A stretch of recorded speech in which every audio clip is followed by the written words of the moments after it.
আসসালামু আলাইকুম এভরিওয়ান, আশা করি সবাই ভালো আছেন। আজ আবারও হাজির হয়ে গেলাম আপনাদের মাঝে নতুন আরেকটি স্ন্যাক্স রেসিপি নিয়ে। এই রেসিপিটি আপনারা সকালে, বিকালের অথবা বাচ্চাদের টিফিনে খুব সহজেই বানিয়ে দিতে পারবেন। আজ এই নাস্তাটি আপনাদের ময়দার একটি ডিম দিয়ে আপনাদেরকে আমি আজকে করে দেখাবো। এই নাস্তাটি যে কেউ খুবই সহজেই পছন্দ করতে পারবেন। তো চলুন দেরি না করে ভিডিওটি শুরু করি। আমি এখানে একটি পাত্রে 1.5 কাপ পরিমাণ ময়দা দিয়েছি। আপনারা চাইলে এখানে আটাও দিতে পারেন।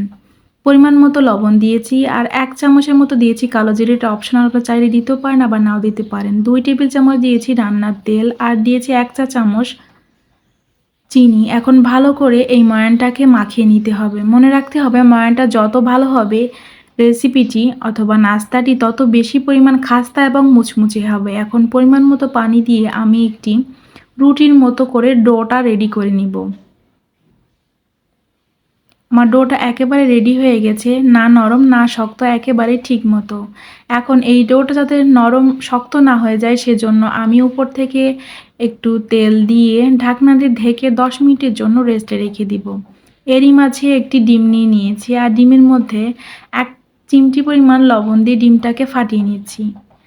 আর আগে থেকে আমি একটি ছোট সাইজের আলু সিদ্ধ করে ম্যাশ করে রেখেছি। চুলাতে একটি প্যান বসিয়ে দিয়েছি। পুরটা রেডি করার জন্য দিয়েছি 2 টেবিল চামচ তেল। এখন যে ডিমটা ফেটিয়ে রেখেছিলাম এই ডিমটাকে আমি একটু ঝুরি ঝুরি করে ভেজে নিব। ডিমটা ঝুরি করে ভাজা হয়ে গেছে, এখন আমি একটি সাইডে তুলে রাখছি।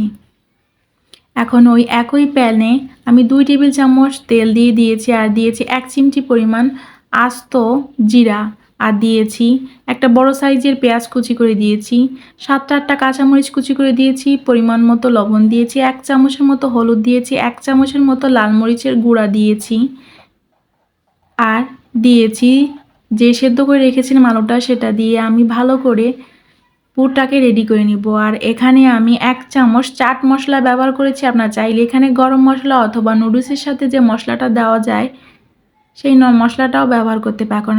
ভালো করে এই পুরটাকে রেডি করে নিব।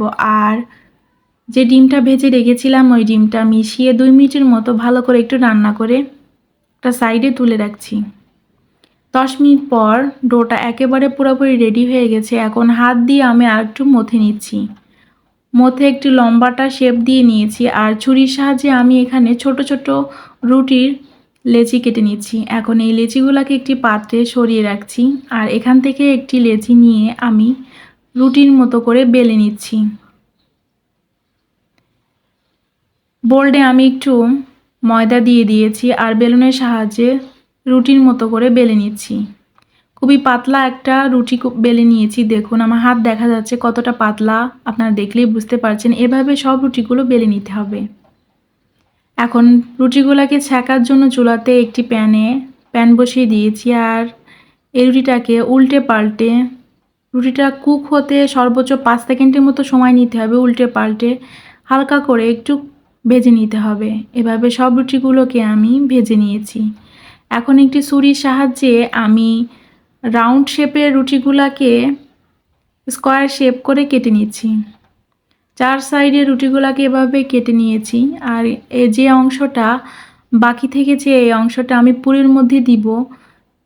এটা দিলে টেস্টটা আরও পুরের দ্বিগুণ বেড়ে যাবে। তাই চুলাতে আমি প্যানে 2 টেবিল চামচ তেল দিয়েছি আর যে কেটে রাখা রুটির অংশগুলো ছিল এগুলো আমি একটু ভেজে হাত দিয়ে ছোট করে নিয়েছি।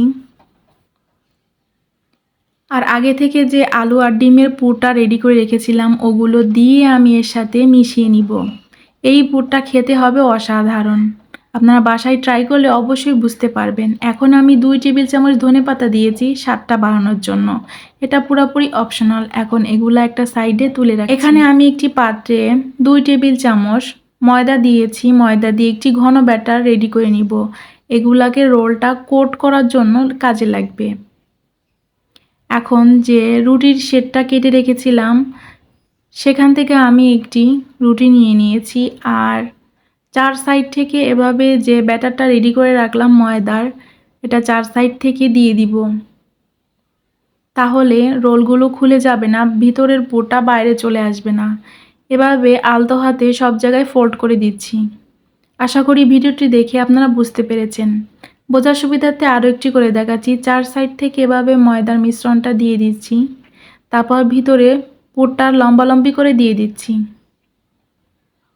তারপর এভাবে ভাঁজ করে নিলেই রেডি হয়ে যাবে সব রোলগুলো। এভাবে আমি সব রোলগুলো রেডি করে নিব। সব রোলগুলো রেডি হয়ে গেছে। এখন এগুলো ভাজার জন্য চুলাতে আমি একটি প্যানে পর্যাপ্ত পরিমাণ তেল গরম করতে দিয়েছি। তেলটা পুরোপুরি গরম হয়ে গেছে। এখন এই রোলগুলোকে যতটুকুগুলো দেওয়া সম্ভব সেগুলো দিয়ে আমি একসাথে উল্টে পাল্টে ব্রাউন করে ভেজে নিব। একটা সাইড হয়ে গেলে আমি আরেকটা সাইড উল্টে দিয়েছি। এভাবে বেশ কয়েকবার উল্টে পাল্টে আমি সব রোলগুলোকে ভেজে নিব। ব্যাস তৈরি হয়ে গেল লোভনীয় রোল। তো আশা করি ভিডিওটি আপনাদের ভালো লাগবে। এই রেসিপিটি যে কাউকে দিলে খুবই সহজেই পছন্দ করবে। ভালো লাগলে ভিডিওটিতে লাইক দিয়ে দিবেন আর আমার চ্যানেলের পাশেই থাকবেন আমাকে সাপোর্ট করার জন্য। সবাই সুস্থ থাকবেন, ভালো থাকবেন। আজ এই পর্যন্তই। আল্লাহ হাফেজ।